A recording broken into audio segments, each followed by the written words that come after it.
Andar de cabeça erguida ou perder a confiança? O que você faz em meio às adversidades?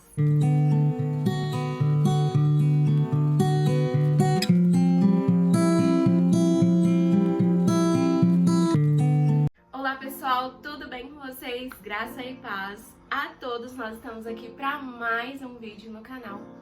E quando eu paro para pensar em um tema como esse que eu trago para vocês nesse vídeo, confiança em meio às adversidades, logo eu me lembro de alguém que viveu isso de uma forma muito clara em sua vida. E nós vamos refletir sobre um episódio específico da vida de Davi. E nós vamos extrair lições desse episódio para nossa vida, em que nós podemos confiar mesmo em meio às adversidades. Lá em 2 Samuel 15, nos versículos 1 a 17, nós lemos o seguinte: Algum tempo depois, Absalão adquiriu uma carruagem, cavalos e uma escolta de 50 homens. Ele se levantava cedo e ficava junto ao caminho que levava à porta da cidade. Sempre que alguém trazia uma causa para ser decidida pelo rei, Absalão o chamava e perguntava de que cidade vinha. A pessoa respondia que era de uma das tribos de Israel. E Absalão dizia: a sua causa é válida e legítima, mas não há nenhum representante do rei para ouvi-lo.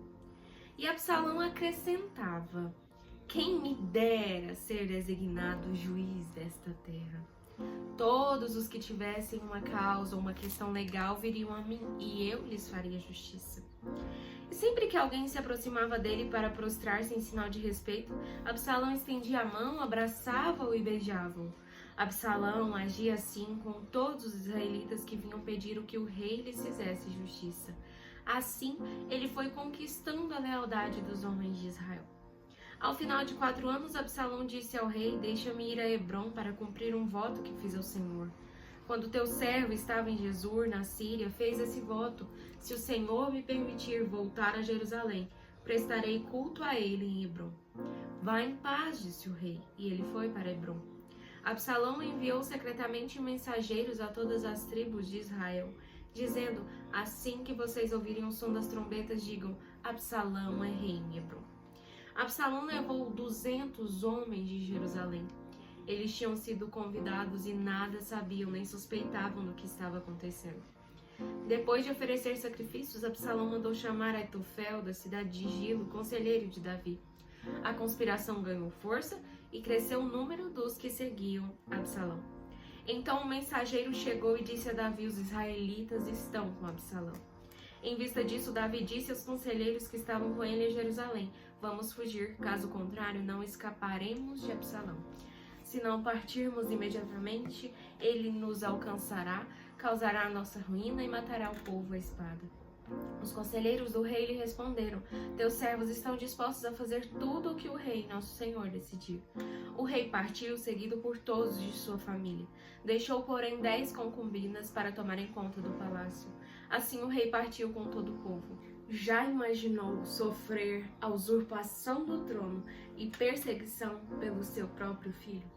E mais, se nós continuarmos a leitura do capítulo todo de 2 Samuel 15, nós vamos ver que essas 10 concubinas que foram deixadas por Davi para tomarem conta da casa, elas foram possuídas por Absalão diante de todo o povo de Israel, como uma forma de afronta ao próprio pai. Que situação! Sofrer tudo isso pelo próprio filho. Como Davi se sentiu diante de uma situação como essa? Como nós nos sentiríamos diante de tal circunstância? Com certeza não foi nada fácil para Davi ter que enfrentar algo tão difícil em sua vida. E sabe o que mais me admira nessa história toda? É que Davi continuava andando de cabeça erguida e confiando no seu Deus, independentemente das circunstâncias que o cercavam. E foi nesse contexto que Davi escreveu um salmo que eu gosto muito, o Salmo 3. Davi escreve esse salmo realmente quando ele fugia do filho, fugia de Absalão. E veja o que Davi diz neste salmo. Senhor, muitos são os meus adversários, muitos se rebelam contra mim. São muitos os que dizem a meu respeito, Deus nunca os salvará. Mas tu, Senhor, és o escudo que me protege, és a minha glória e me fazes andar de cabeça erguida. Ao Senhor clamo em alta voz e do seu santo monte ele me responde. Eu me deito e durmo e torno a acordar, porque é o Senhor que me sustém. Não me assustam os milhares que me cercam. Levanta-te, Senhor, salva-me, Deus meu.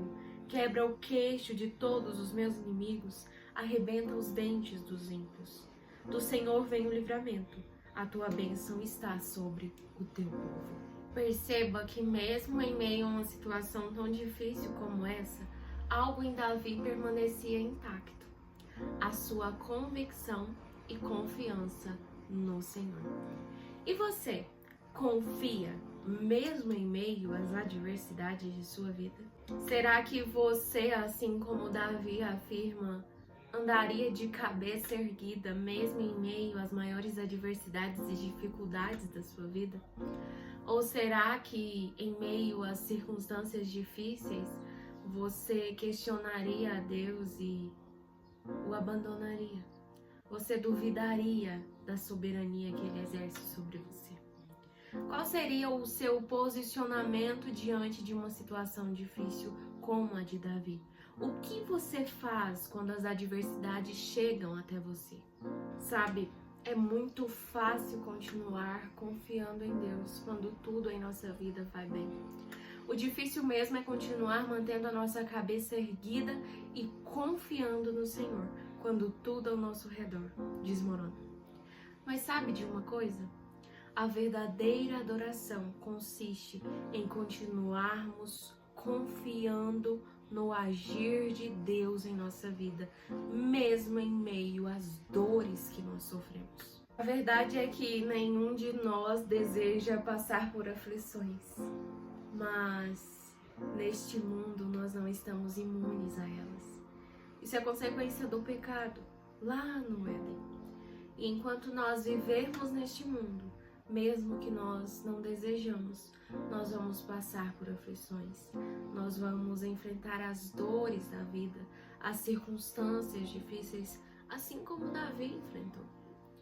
Mas em breve o nosso Jesus voltará e nos levará para um lugar onde não haverá mais dor, onde não derramaremos mais lágrimas, onde a morte não mais existirá. Enquanto isso, enquanto ainda vivemos neste mundo, que continuemos a afirmar a nossa confiança em Deus. Que a nossa confiança nele esteja bem alicerçada, ainda que as circunstâncias em nossa vida não sejam favoráveis. Faça como Davi. Erga sua cabeça ainda que você enfrente muitas dores e adversidades. Essa é a verdadeira adoração e confiança no Senhor.